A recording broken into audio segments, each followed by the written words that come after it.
On this episode, we talk Snapchat Discover, disrespect in meetings, and how to convert on your website.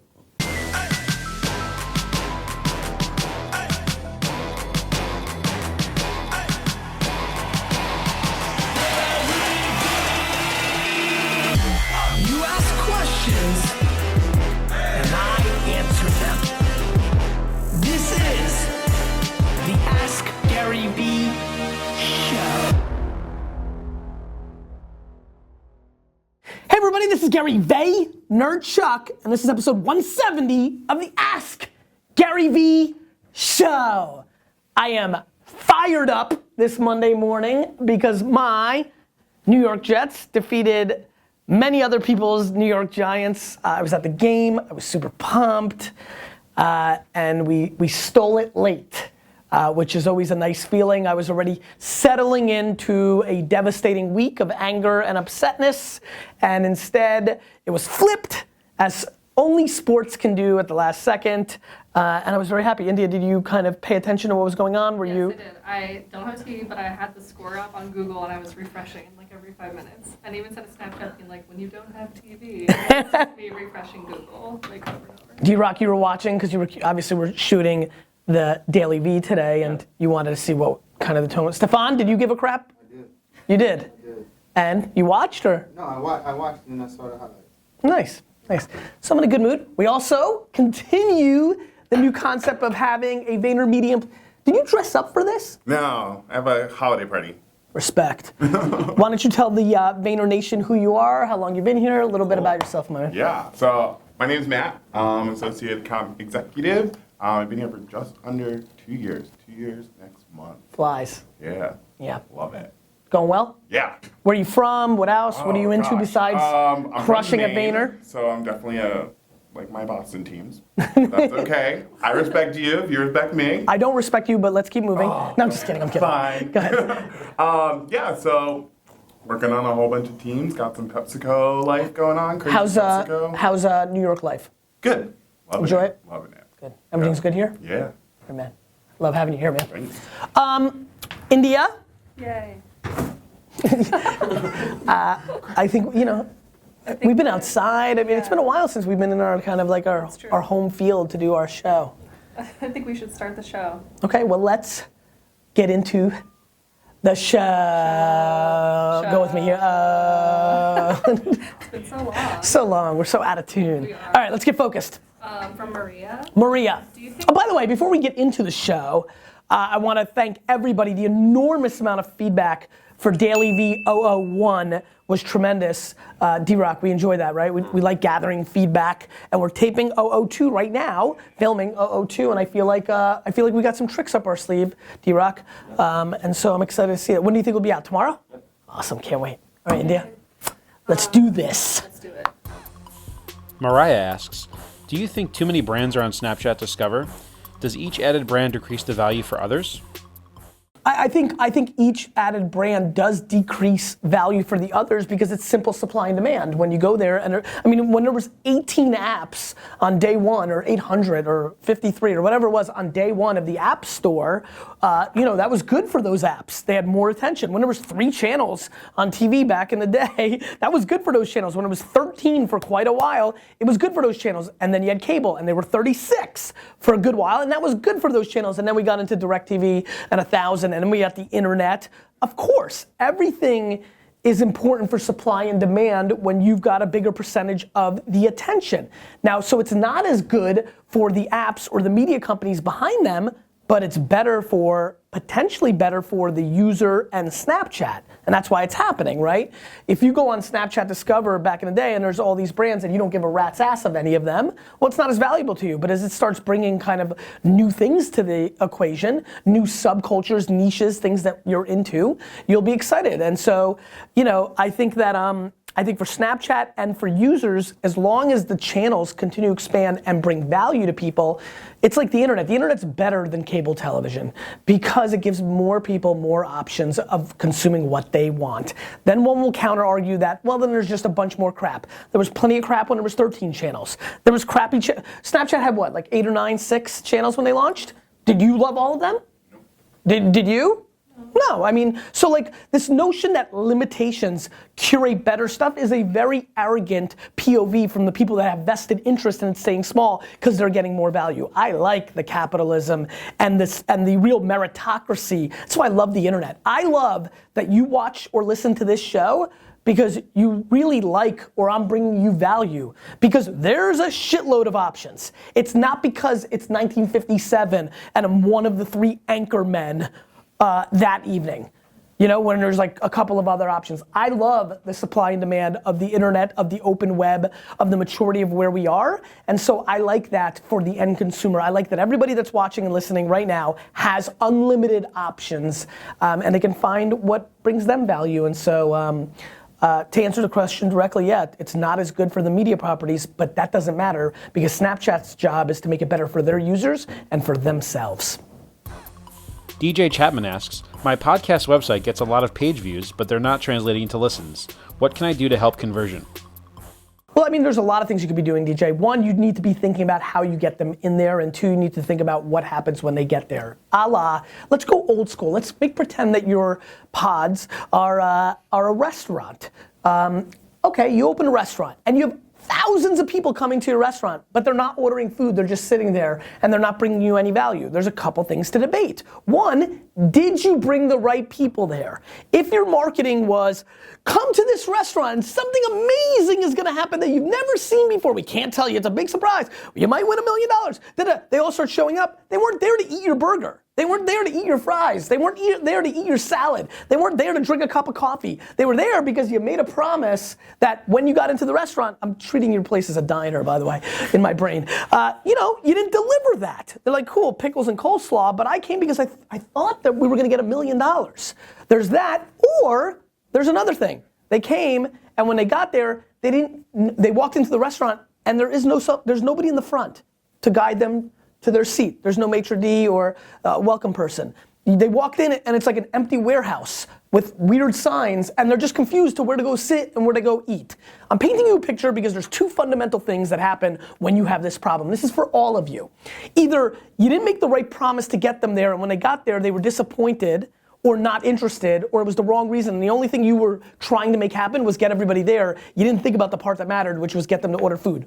Or when they got there because they wanted to be there, they didn't understand how to execute on the transaction. So that means your marketing stinks and you're not telling a proper story of getting them in, or your UI and UX or promise or landing page optimization or directions to do once they're there or there is an issue. It makes me think about how is it optimized for mobile? Maybe mobile's bad. It also makes me think, and this is more of the common problem, that the marketing that you're doing or the PR or whatever you're doing to get people there, it's predicated on getting them there, not to do the action that you want. Or number 3, they're getting a very quick sample and they're hearing or seeing you somewhere else and they just don't like you. Like there's always number 3, which is you go to the restaurant, you sat down, you knew it was gonna be a burger joint, you got there was somebody that sat you down, you ordered a burger, you ate the burger and you're like, not that good of a burger, India.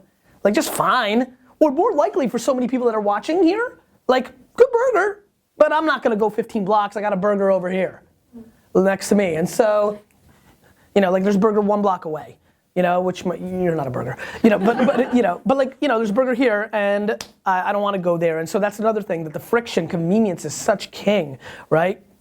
They may have somebody else's app already downloaded, or they already have 2 other podcasts downloaded, and they just don't want to they don't even want to take a second to download another one. They, as a person, back to contradiction of the first question, not contradiction, different look at it, is they don't want more supply of content. So like, I've already got Gary Vee, and I've already got James Altucher, or I've already got Ferris, or I've already got School of Greatness, or I don't need another one that's the same. So you're not differentiating. That was a real business lesson. That was a really good question to answer. I really hope people watch that thrice. Cool is right. Cool. From Britney. Spears? Yeah, Britney Spears. Okay. I'm gonna start letting you pretend it's famous people. Okay, good. Brittany asks, how do you personally take charge in a meeting when you feel others are being disrespectful? I guess Brittany's asking for herself and for everybody who's listening. For me, I just get involved. I mean, first of all, I mean, 99% of the time, the context of the meeting, I have the leverage. Either it's my meeting and or, you know, I have a lot of authority or street cred to open my mouth. One more time, how do you take charge when you think somebody else is being disrespected? You feel others are being disrespectful to me, maybe it's uncomfortable. Yeah, no, I see this all the time, and I see people struggling with it, especially if they're middle management or the new kid on the block or an intern, but they have the EQ or the empathy, and they're like, oh, this is unfortunate. And, you know, I would say that, you know, there's only two ways to live life: to tactfully address things, or to eat it and have regrets that you didn't address it. What's the name again? Brittany. Brittany, you know, I think that you have choices here. Look, you know, if I was in a meeting with this crew and I was being disrespectful to Stefan and India felt like she wanted to say something, what's running through her mind is, if I call Gary out here, you know, first of all, she has a lot of context on me, so she's probably thinking, oh crap, Stefan's doing something wrong that I don't know about, because Gary's usually right. But let's say I was tone deaf and I didn't have equity with her and it was her first week. You know, she's thinking that if she calls me out and says, Gary, why are you doing that? You're being rude. She's thinking, oh crap, that could get me fired. And then like, what does it mean to me? Like people are doing practical versus, there's always the pressure of doing the right thing versus the practical thing. And then you're always questioning, are you good enough to know what the right thing is? You know, there's all that stuff. You know, I don't know, I have had a very successful life, forget about career, on being comfortable of addressing things in real time in the room if it needs to. My level of thinking of disrespect is quite high because I like combativeness and competitiveness, and I've also always had leverage. I work for myself, so my advice to myself, or like how I think about the world, is very different than the advice I'd give to a lot of people. I think you go with the one strike policy.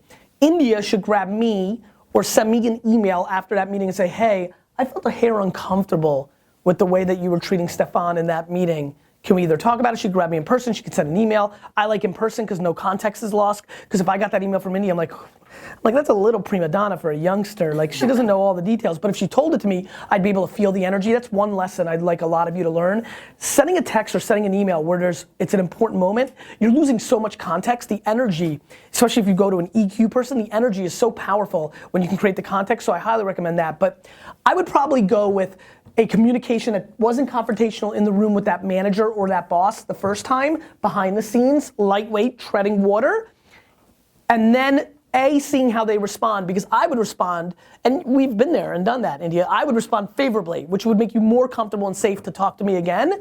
Others would be like, shut your mouth. And that would make you not as much comfort, and then I would address it in the room the second time.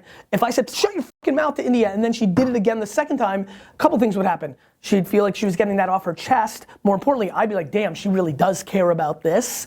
You know, it's just life.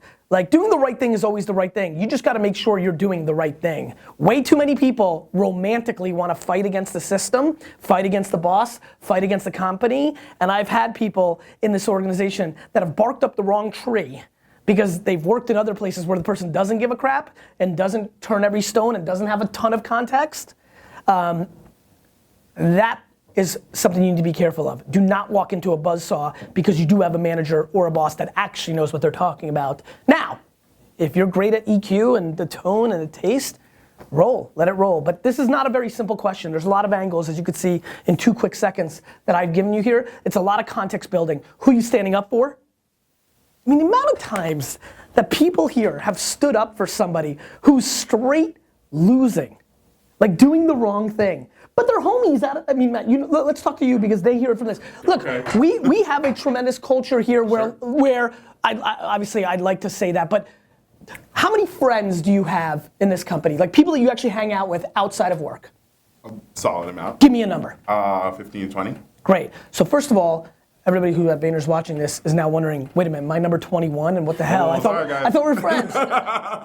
15 to 20, I think anybody who's watching, we would all recognize, that's a big number. Yep. There's a lot of people watching here who don't have a single friend. That's everybody just, when your friend, one of those 15 to 20 complains about Vayner, it's impossible for you not to take their side, they're your friend. Exactly. I mean, that's an impossible game. Absolutely. And I assume, I'm asking you now, you know, even though you like me and think I'm a good guy and it's a good company, good culture, it's so much easier to have Janet's back than the company's. Sure. That right there is the issue at hand. right? You might be standing up for somebody. Have you ever wanted to stand up for somebody? Yeah. Have you? Sometimes yes and sometimes no. Right, and so it's just tough because you don't know I know a lot of the friend pods in this company. I knew to ask that question because I knew it was a good outcome because I know what's going on here, right? Even people that are a little quiet or what have you, like are finding friends. I mean, it's amazing, right? We got a good thing going. The danger of that is blind support to your homies versus what's going on in the office. There are people here who are the greatest human. I literally want to adopt them. Hey, come in my family. I love you that much. Who are average workers? That's just real life shit.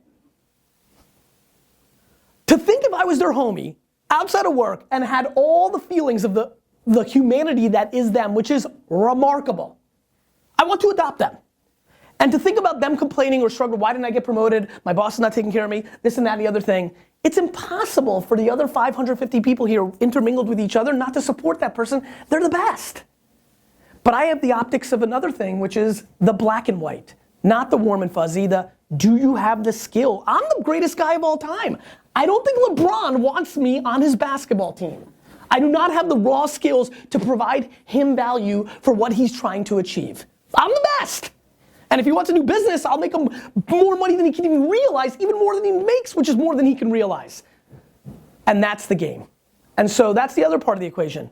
You're gonna step up for the greatest person of all time? Cool.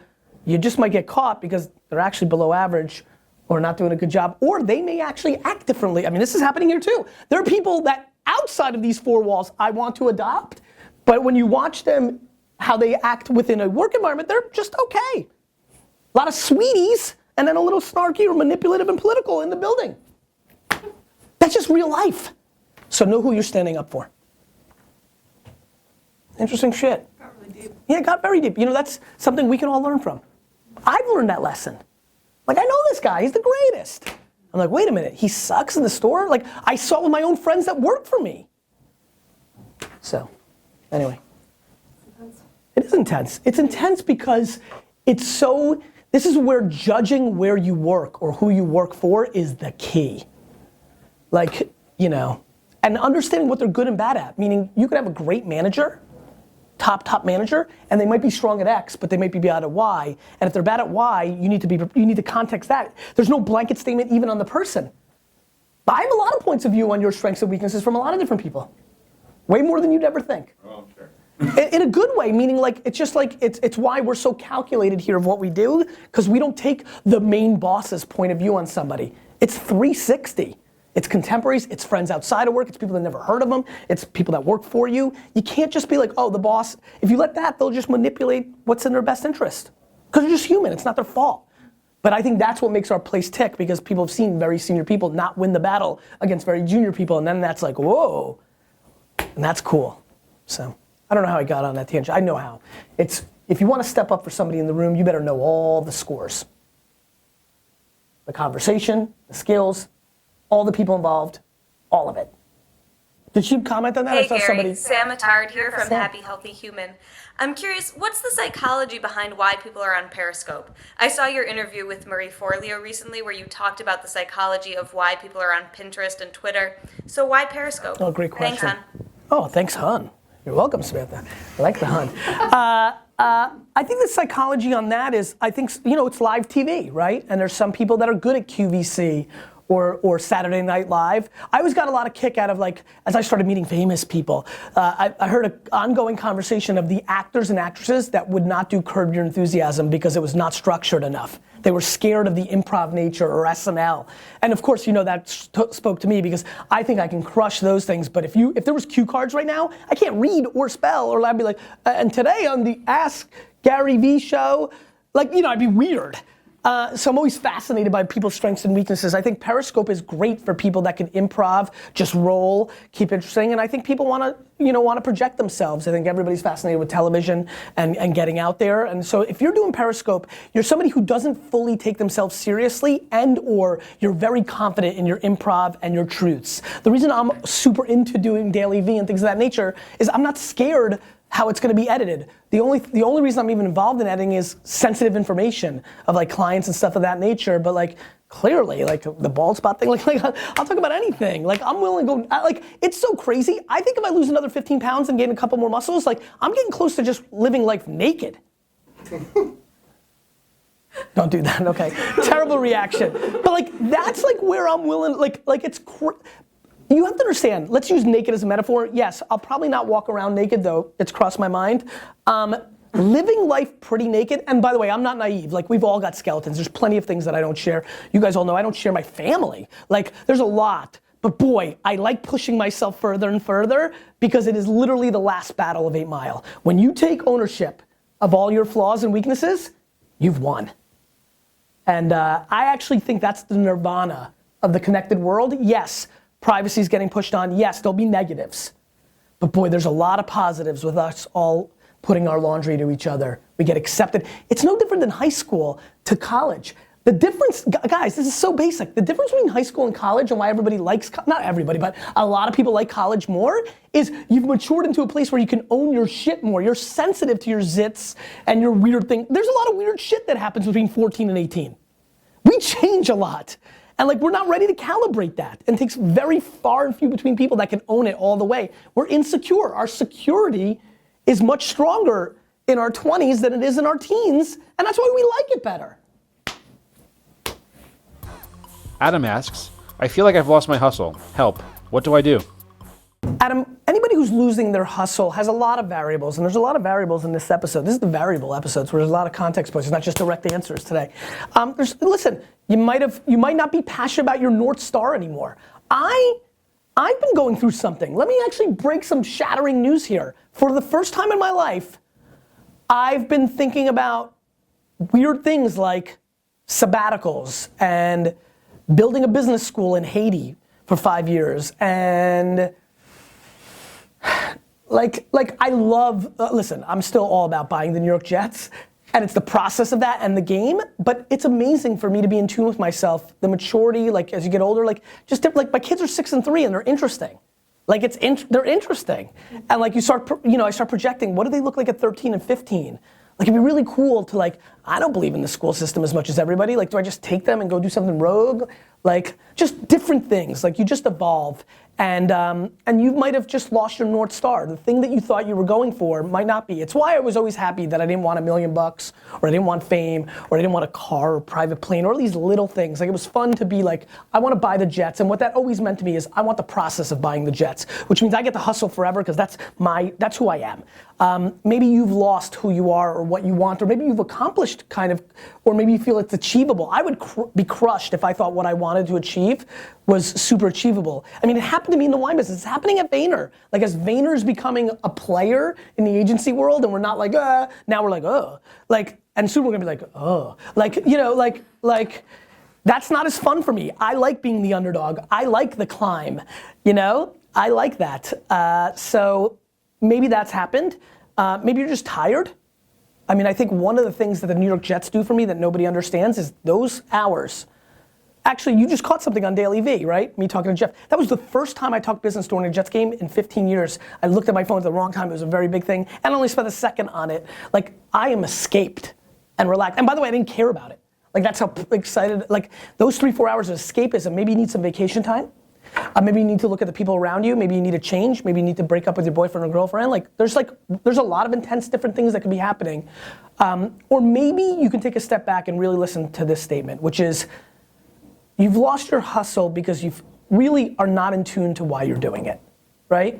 You're just not in tune to what you're doing it. That you're maturing and realizing like a Ferrari or a fat watch or courtside tickets or custom Nikes, I just wanted to show them, you know, is not what you're living for. And so, you know, it's funny, tonight I'm going to the Charity Water Gala. I never thought of myself 10 years ago as somebody who would be so involved in nonprofits, sitting on the board of Pencils of Promise, donating. I was old school, I'm 40, I'm older. Like this new narrative of much better people, and that's what I think you guys all are. I think you're a much better generation. I grew up thinking I'll get rich, and when I'm old, I'll be like giving out money and doing that stuff. So you just evolve, right? And so maybe you like me, like I haven't gone completely like, I don't have enough money. Like my kids can give away all the money, but I don't have that luxury yet. But maybe you want to do nonprofit. Maybe you want to build schools for Pencils of Promise, and we'll take you in Laos. Like maybe you've lost your purpose. So take a good step back, shut down. Shut down for 24, 48, 72 hours. Go away. Go away like this. This is how I want you to shut down. Go to Airbnb. This is a 2016 way to shut down. Go to Airbnb, find a very remote place. You know, do I have to go? Oh, I'm taping something. Yeah, I'm just wrapping up the show. Sorry.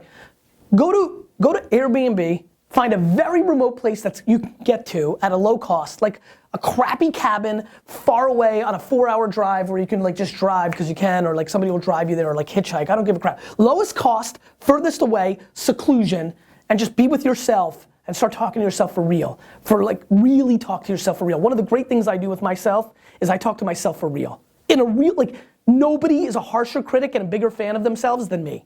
And I think that friction in both directions matters. Yeah, that was interesting. Yeah. I've never said that before. I've never said that before. Ever told people to go take a big, like go, like. Yeah. Yeah. Yeah, because yeah, just hasn't come up. But like I'm into it. Like I want to take a 1-month vacation.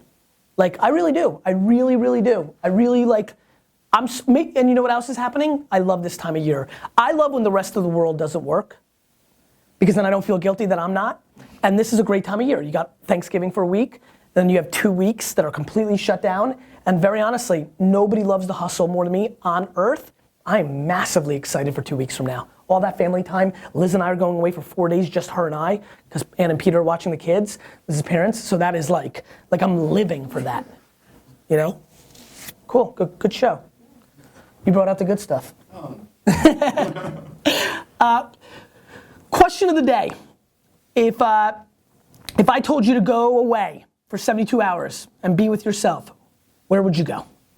Yeah, where would you go? And make sure you watch tomorrow's Daily V. I'm excited about this, D-Rock. I think we're up to something. You keep asking questions, I'll keep answering them. Oh, there is one other thing. I'm gonna be making a wine video, an ad hoc little thing for Instagram or Facebook about this wine I made called The Competitor. Perfect name. It is the 1999 Cabernet of the season. Check it out. I know a lot of you are buying gifts and party stuff. I want to make sure you guys know about this. Put together like a $45 Cabernet for 20 bucks. I'm excited about it. But you'll look at it later. I know more people will watch this, so we want to make sure they know about it. See you later.